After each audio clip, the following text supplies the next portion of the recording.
हिंदुस्तान की जमीन हिंदुस्तान के लोगों की ही जैसी है। हर कोस में अपने रंग, रूप और पहचान को एक नई शैली और एक नए आयाम में पेश करती है। और ये खूबसूरती इसे आज कल में नहीं बल्कि हमारी सोच की शुरुआत से पहले से मिली हुई थी। अगर 11,000 साल पीछे मुड़ के देखा जाए तो भारत खुशहाल ही दिखेगा, क्योंकि भारत में सतत जीवन शैली यानी सस्टेनेबल लाइफस्टाइल तब से अपनाई जा रही थी जब दुनिया में सतत जीवन शैली की परिकल्पना भी नहीं की गई थी। इसी जीवन शैली को बनाए रखने के लिए यहाँ पेड़ पौधों और पशु पक्षियों को पूजा जाने लगा। 17वीं शताब्दी की बात थी जब मुगलों के अधीन होते हुए भी विश्व व्यापार में 27% भागीदारी रखता था भारत। लेकिन भारत के हालात को क्षति पहुंची ब्रिटिश हुकूमत के दौरान। ये वो समय था जब भारत के लोगों के संग यहाँ की जमीन का भी शोषण हुआ। खाद्य पदार्थों की उपज को रोककर अफीम, कपास और नील जैसी की खेती करने पर किसानों को मजबूर किया गया। उनके लालच और स्वार्थ के लिए द्वितीय विश्व युद्ध के दौरान भारत ने बंगाल में अपने इतिहास का सबसे बड़ा अकाल देखा। 40 लाख से ज्यादा लोग भूखमरी के कारण मर गए। आजादी के बाद शून्य राजकोष के संग यहां बची रही एक ध्वस्त अर्थव्यवस्था और एक कुपोषित भारत। आजाद भारत की पहली मांग खाद्यान्न उत्पादन में क्रांति की थी। इसीलिए भारत सरकार ने खेती को आगे बढ़ाने के लिए बहुत सारे महत्वपूर्ण कदम उठाए और इन्हीं कोशिशों का नतीजा है कि आज हमारा देश विश्व का चौथा सबसे बड़ा खाद्यान्न उत्पादक देश बन चुका है। लेकिन मुश्किलें अभी भी खत्म नहीं हुई थी, क्योंकि यहाँ की 70% आबादी रखने वाले लोग यानी यहाँ के किसान अभी भी सामाजिक और आर्थिक रूप से सशक्त नहीं थे। सरकार का अगला कदम था किसानों को उत्पादक संघ यानी एफपीओ के माध्यम से व्यापार से जोड़कर उन्हें ज्यादा से ज्यादा मुनाफा दिलाना। केंद्र सरकार ने 2014-15 के बजट में किसानों की आय को दुगना करने के लिए देश भर में 2000 कृषक उत्पादक संघ की स्थापना का लक्ष्य निर्धारित किया, जिसमें से 130 उत्तर प्रदेश में हैं। कृषक उत्पादन संघ किसानों से किसानों के लिए बनाया गया एक ऐसा संगठन है जो किसानों को अधिकतम लाभ तो दिलाता ही है, साथ ही इसमें किसान लेखा जोखा, विपणन, बाजार आदि का संचालन खुद ही करते हैं। और देश भर में 2173 संगठनों की स्थापना करके सूत्रधार की भूमिका बखूबी निभा रहा है नाबार्ड।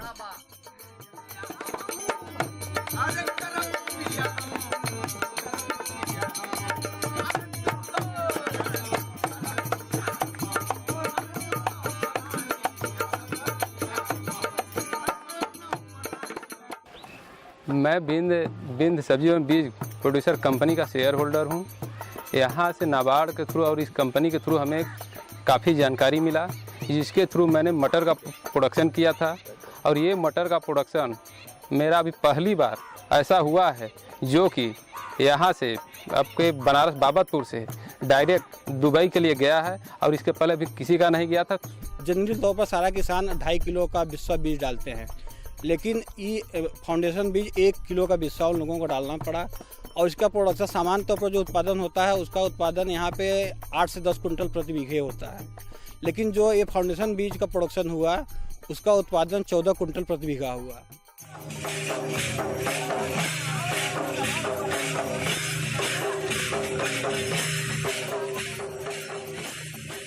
हमारी कंपनी सबसे पहले तो किसानों की आजीविका को बढ़ाने के लिए वेजिटेबल कल्टीवेशन पर ज़्यादातर जोर देकर के काम कर रही है। इसके साथ ही हम लोगों ने इस साइड में फिश फार्मिंग और ऑर्गेनिक फार्मिंग को भी हम लोग बढ़ावा दे रहे हैं, क्योंकि आदिवासी लोग हम लोग जंगलों में मजदूरी करना और खेती भी अपने आश्रित नहीं हो पाता था, और इन्होंने सुझाव दिए हम लोग को जोड़ने के लिए।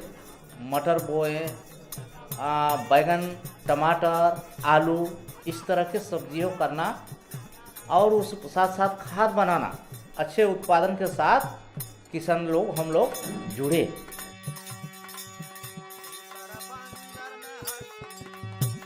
ये लावड़ का क्षेत्र है। मेरठ जिले में सबसे ज़्यादा सब्जी उत्पादन इसी क्षेत्र में होती है।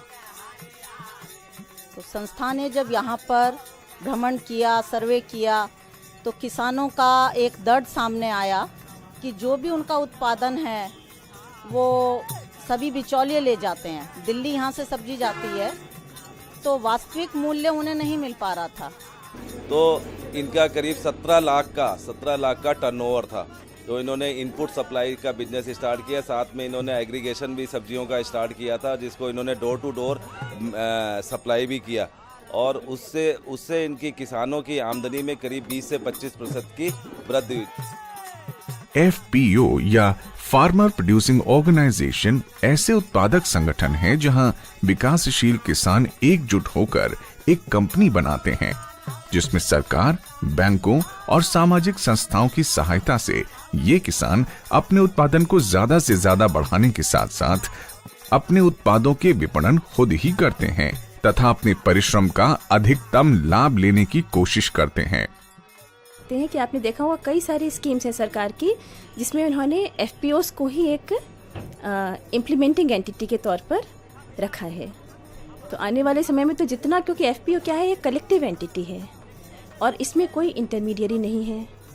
डायरेक्ट प्राइमरी प्रोड्यूसर जो है वो ही अपना फाइनल प्रोसेसिंग करके अल्टीमेट सेलर बनता है। कुपोषण से लड़ने के लिए जरूरत थी संपूर्ण आहार की, और संपूर्ण आहार का सबसे बड़ा स्रोत होता है दूध।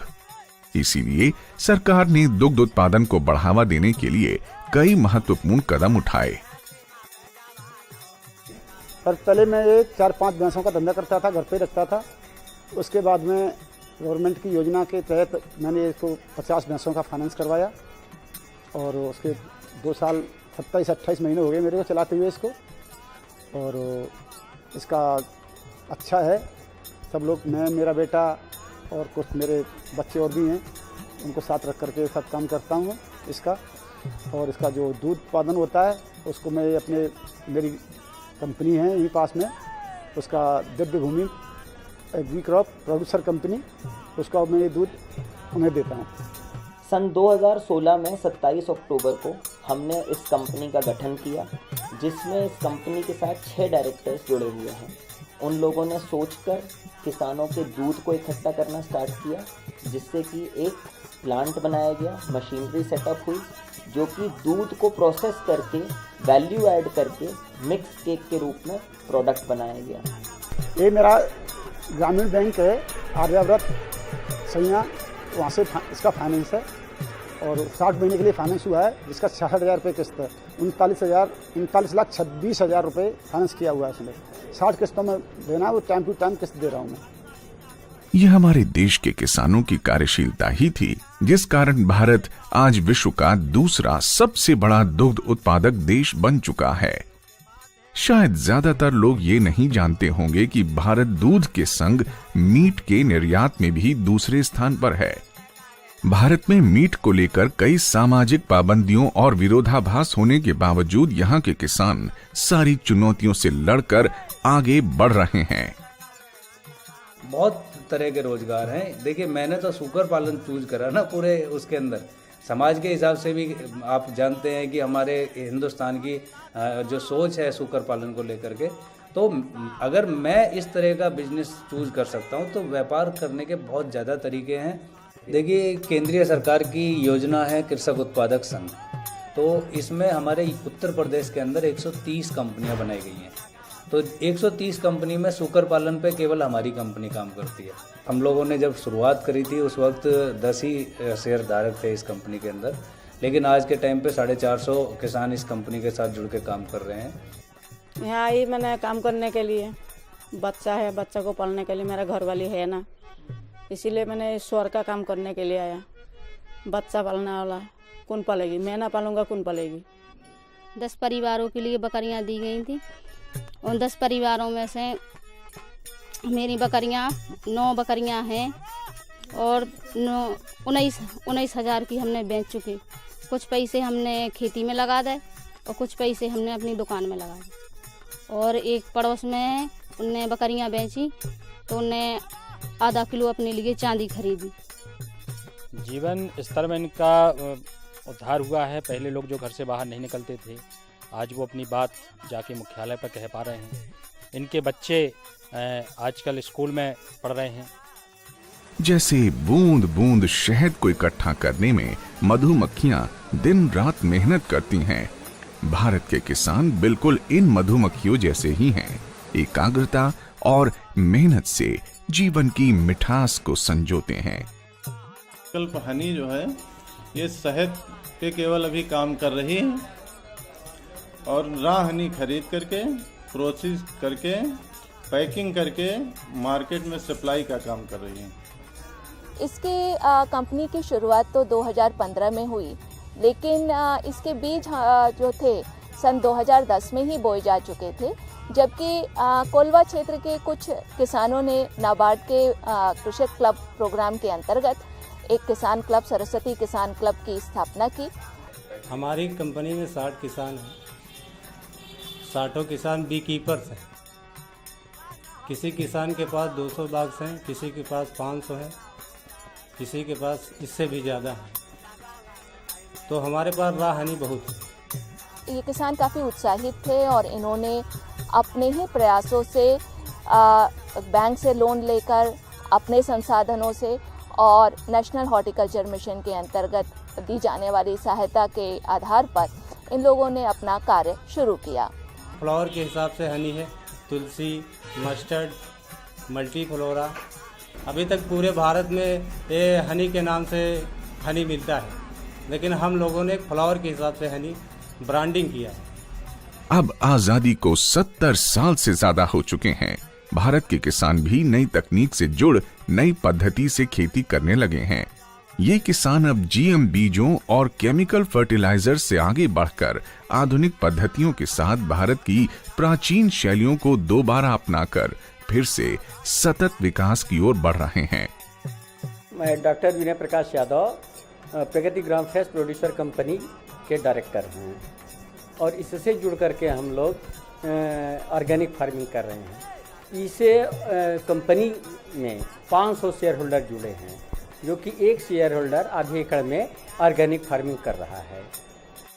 इंटरनेट और मोबाइल एप्लीकेशंस के जरिए अब ये किसान अपने व्यवसाय को पूरी दुनिया से जोड़ रहे हैं। हम लोग पीछे मुड़ करके जो हमारे पूर्वज थे उनकी खेती की तरफ ध्यान दिया, उसके गुण दोष को जाना। उस गुण दोष के साथ में हम लोगों ने भी निर्णय लिया कि जैविक खेती के माध्यम से खुद स्वस्थ रहेंगे, परिवार को स्वस्थ रखेंगे, उसके साथ में देश को भी स्वस्थ बनाएंगे। हम सभी जानते हैं कि हमारे देश के किसानों की हालत में अब भी सुधार की जरूरत है और ये आंकड़े हमारी कोशिशों की एक शुरुआत ही है। अगर हमारी मेहनत रंग लाई तो वो दिन दूर नहीं जब भारत का किसान पूरी तरह से आत्मनिर्भर और सशक्त हो जाएगा। किसानों की मेहनत के संग सरकार और नाबार्ड के प्रयासों से कुछ बदलाव तो जरूर आ रहा है।